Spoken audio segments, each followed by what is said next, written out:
Shifter major aspect. Go!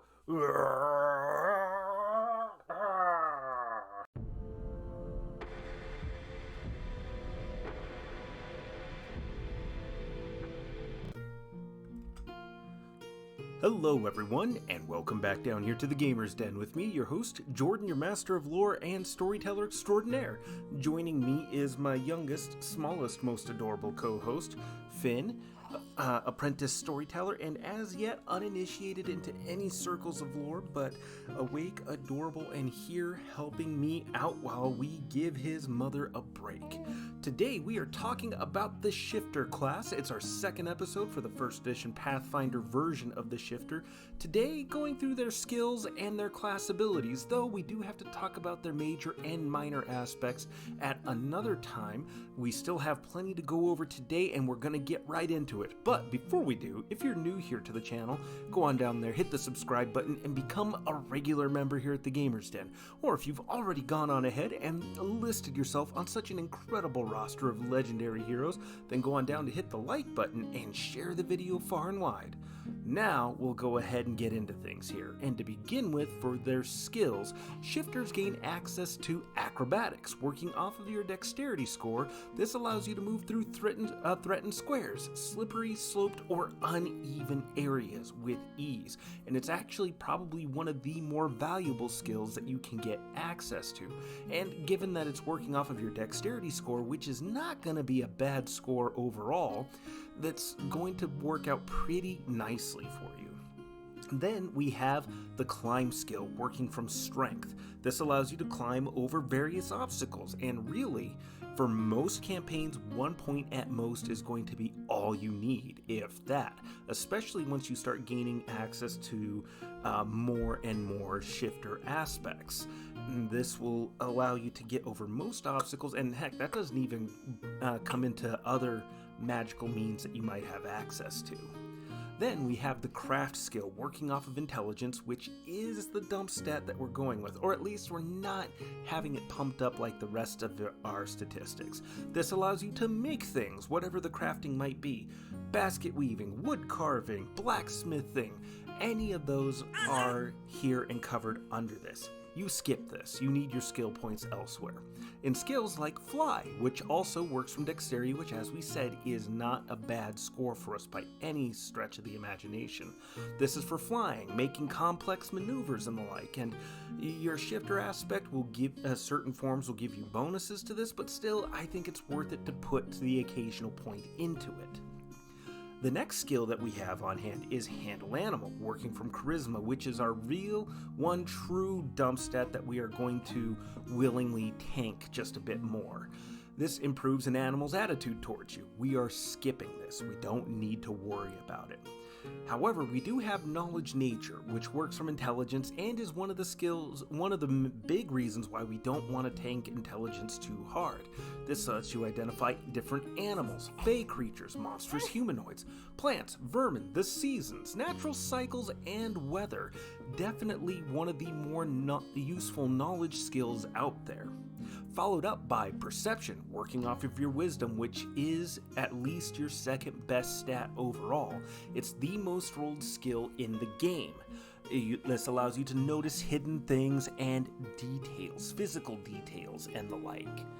Then we have the Profession skill, working from intelligence. This is kind of your fill-in-the-gaps, catch-all skills for different kinds of crafting or trade knowledge, you know, like blacksmithing is important, but does polishing a sword or wrapping the handle with leather really fall under blacksmithing?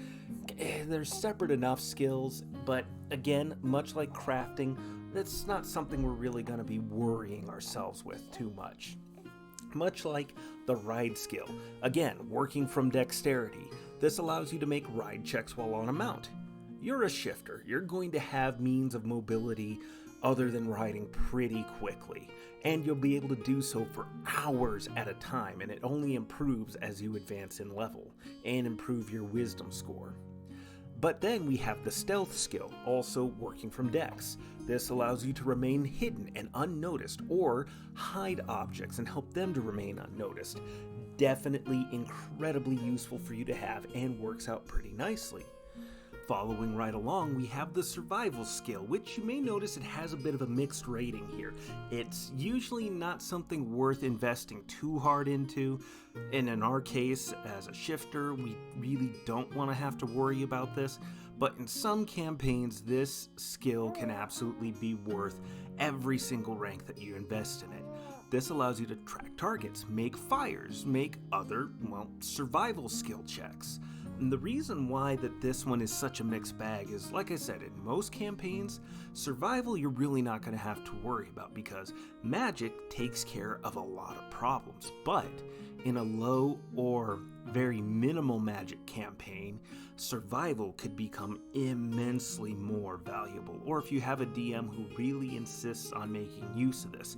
I do from time to time, at least enough that if a player has invested in it, they feel like they're getting use and value out of it, but it's usually not direly important, and so in most campaigns, you're probably going to be okay skipping it.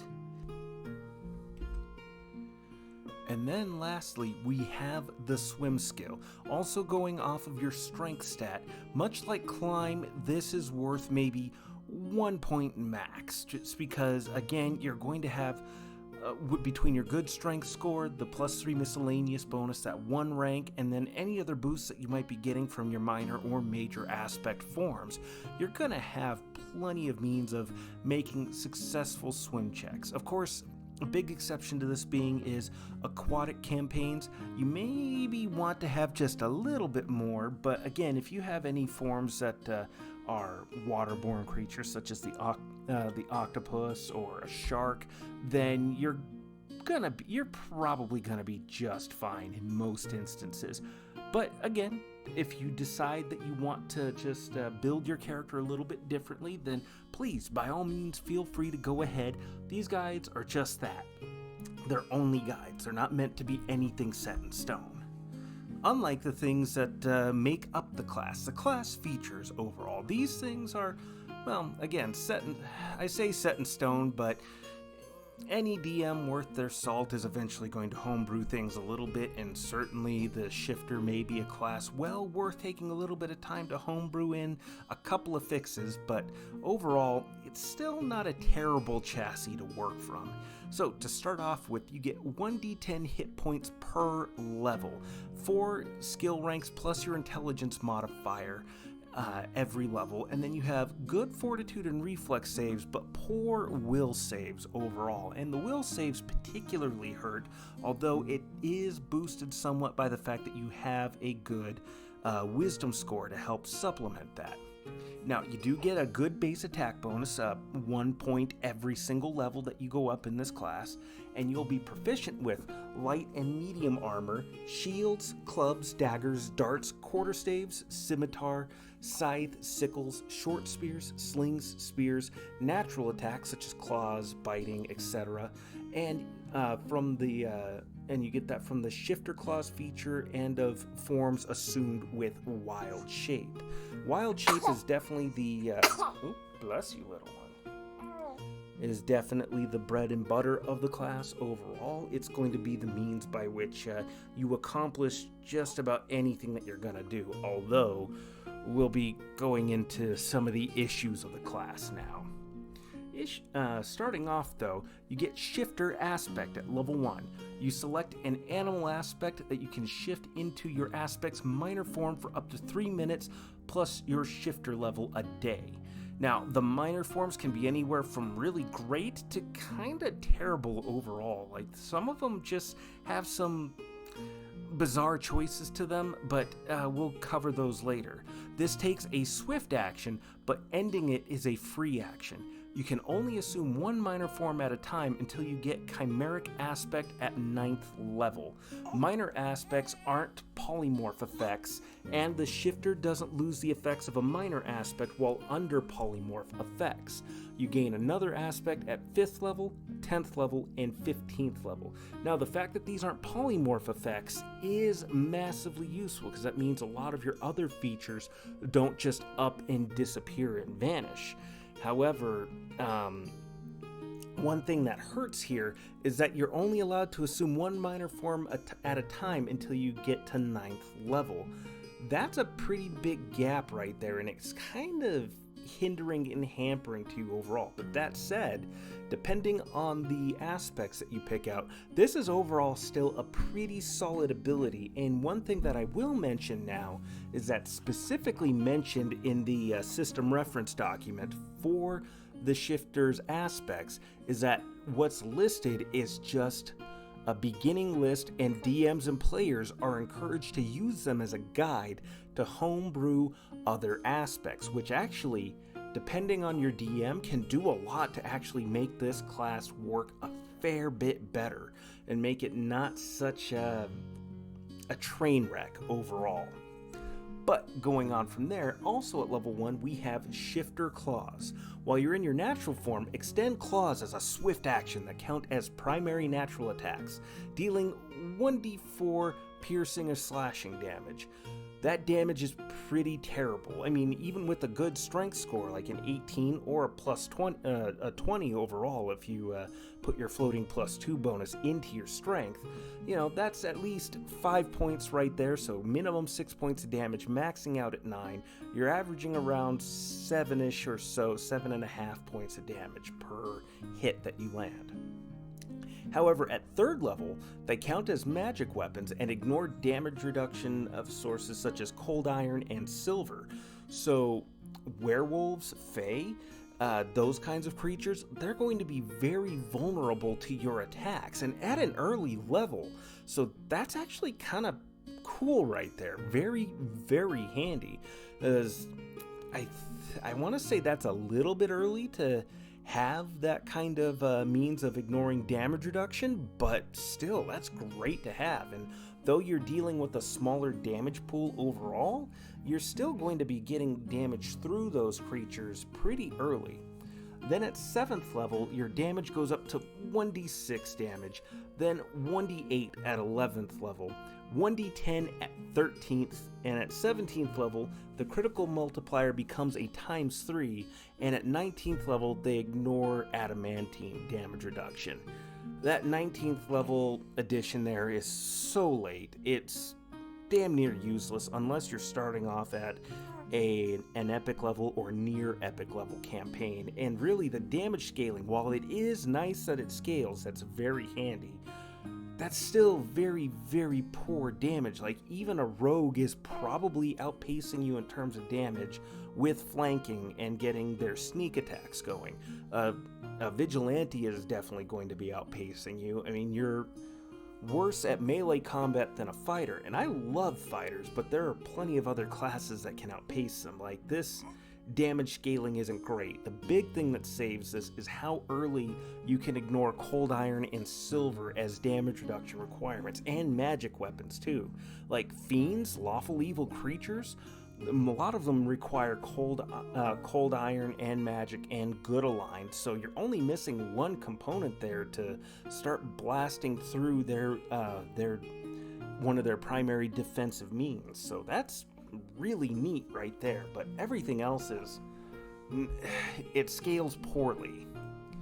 And then also, when a shifter uses wild shape to take their major aspect form, their natural attacks gain the same benefits of the shifter claw's ability, whichever is greater. If the form doesn't have claw attacks, they can choose 2 natural attacks that would deal less damage than their shifter's claws, and then deal the same damage as their shifter's claws. So that's really where this gets its biggest boost, is if your major form doesn't have as good a damage scaling, which at later levels they probably don't, the fact that you can boost 2 of your weaker attacks up to what your shifter claws do, that's where you're going to get a lot of benefit. But it's another example of where being in your base form is a massive hindrance to you, but going into your major aspect form means you lose out on a lot of abilities that other races might have, such as if you picked a race that has some sort of energy resistance.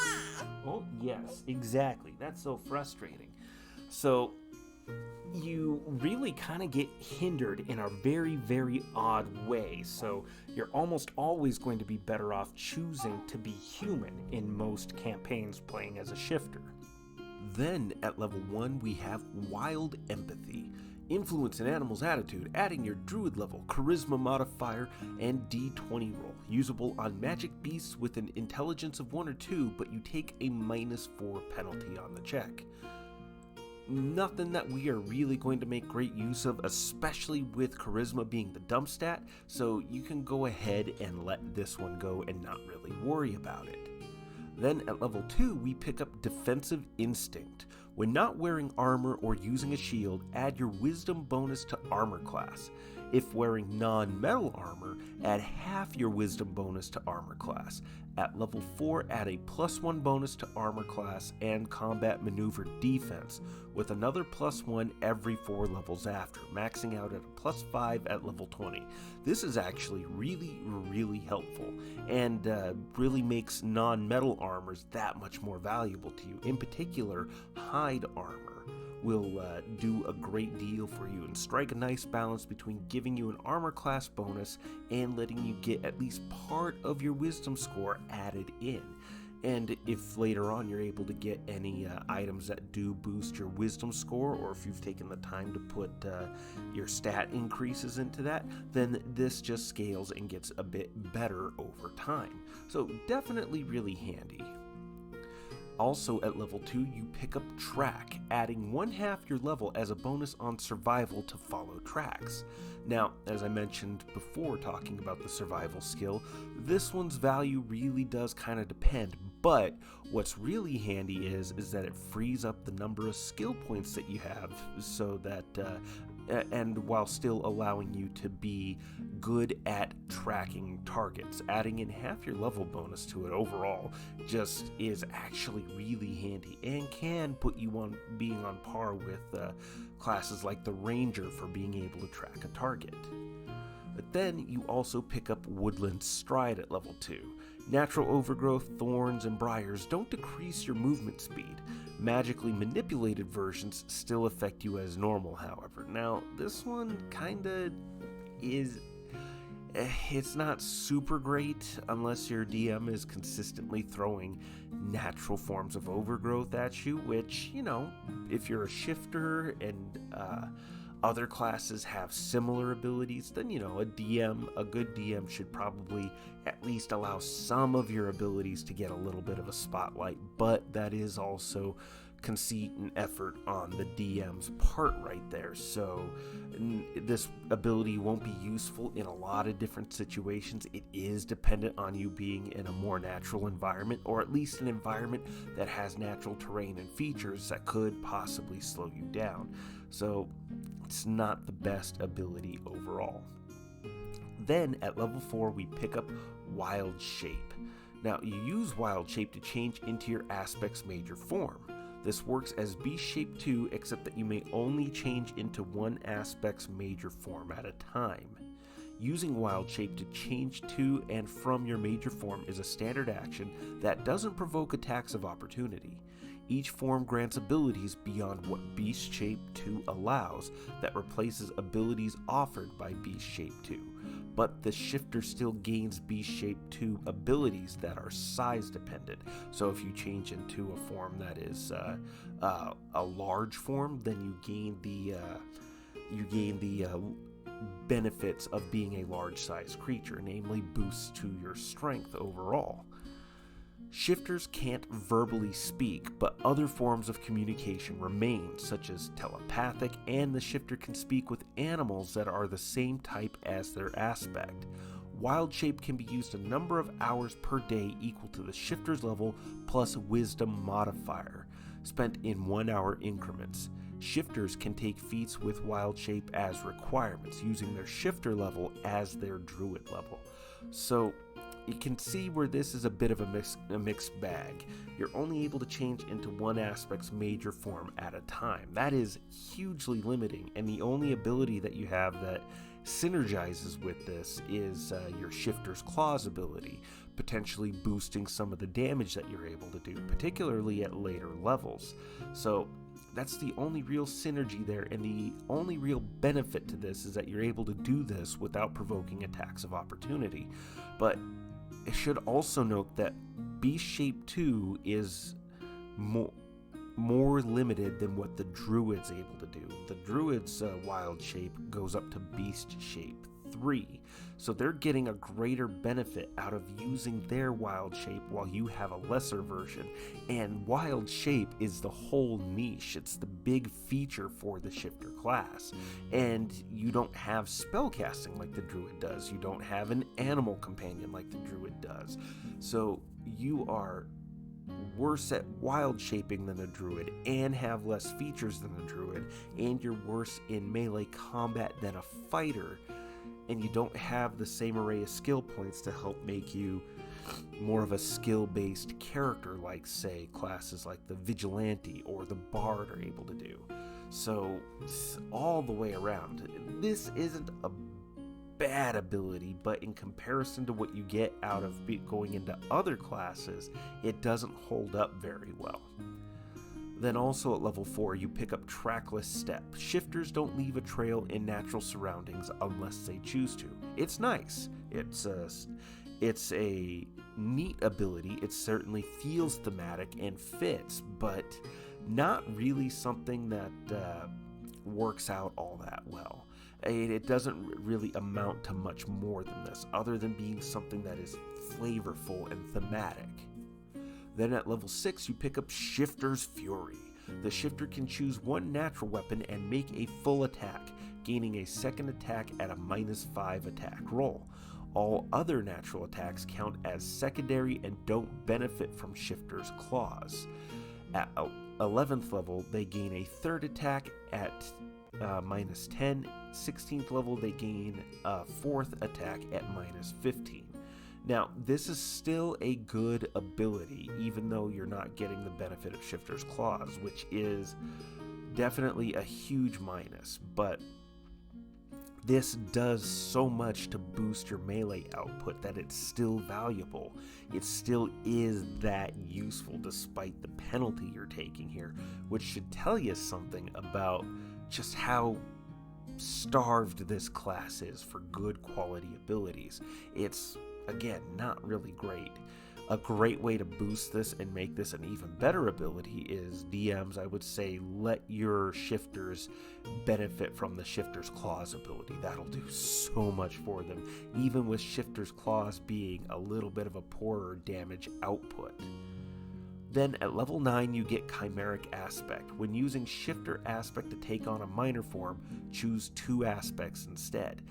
Given how the existing minor forms aren't always super great, this isn't always going to be the most useful, but the fact that you can have 2 aspect forms is still handy enough that this is still a good ability.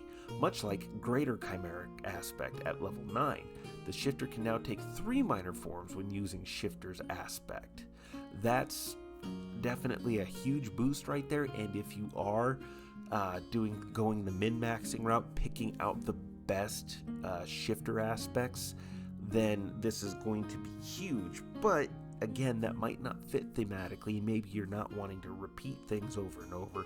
Maybe you're picking out some of the other forms that aren't mathematically as great, and that's okay. Again, this is a guide. This is just meant to help break down the class so that you understand it better and can look at examples of builds to help make your character more effective. But these Chimeric Aspect abilities are limited somewhat in that the existing aspect forms, not all of them are created equally. Definitely speak with your DM about homebrewing other animal forms for you to have as aspects. Then at level 18, you pick up 1,000 Faces. Change appearance at will per alter self, but only while you're in your natural form. Kind of makes sense, but this is such a late grab for you, and while altering yourself is nice, doing so at will is nice, it's so late that it's going to be of such limited use, and in most campaigns you're probably not going to see this ability, unless again you're starting off at a near epic level campaign or already epic level. Then you also get Timeless Body.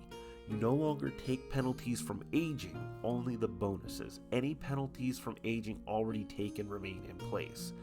Again, another ability that's nice, but probably aren't going to see it unless you're already starting at an epic level campaign. And if you're already starting there, see if your DM will let you start off at a venerable age, or at least aged up a little bit so you're getting some benefit out of this. This will definitely be incredibly useful in that instance, because you get bonuses to a lot of your mental stats, and getting a bonus to your wisdom is only going to be beneficial to you. Then at level 20, you get the pièce de résistance, the capstone, the ultimate ability for shifters. That's final aspect. The shifter gains a 5th aspect, and when using their shifter aspect, they can assume the minor forms of all their aspects and use their major and minor forms at will. That's definitely useful, and again, if you've been picking out better aspect forms or have homebrewed something that is equivalent to those and is just really useful, or if your DM's just gone on ahead and let you kind of adjust things on the fly a little bit, then this is going to be just absolutely great. Absolutely is going to be majorly beneficial. The only thing that could have made this better is if your DM or the abilities were written in such a way that you could assume multiple major aspects. But c'est la vie. That's not in the cards this time around, at least not as written. And overall, you can kind of see what a mess of this is. There's not a lot of synergy with this class between its abilities, and there are some abilities that outright end up getting you to lose some of your benefits, such as Shifter's Fury. Your iterative attacks don't gain in Shifter's Fury. All your other natural attacks use the benefits of Shifter's Claws, and then shifting into your major forms counts as polymorph abilities, and therefore you lose a lot of your natural benefits. If you decided to play Dwarf or Tiefling or Asmar, then you lose out on any of those natural inherent abilities that they come with. And you don't even gain any other great benefit from it other than you just have your Shifter's Claws at hand, and you don't have spellcasting like a druid does. You don't get the whole suite of feats that fighters do. All the way around, the shifter class just leaves a lot to be desired as written, and definitely my recommendation to DMs is to either homebrew the base form or really look at letting your players use some of the various archetypes that let them assume multiple major aspects if those are available. So definitely all the way around, this class is a bit of a mess. But what do you think? Go on down to the comments below and let me know your thoughts. Did you like today's video? Did you dislike it? It might be a little bit disjointed. I've had to edit and cobble things together just a bit, but it is what it is. Let me know your thoughts in the comments down below and we'll engage in discussion. Remember to hit those like or dislike buttons, and if you're new here to the channel, go on down there, hit the subscribe button, and become a regular member here at the Gamers Den. But with all that said, I've been your host, Jordan, your master of lore and storyteller extraordinaire. Thank you all so very much for your time, and you all have yourselves a good night.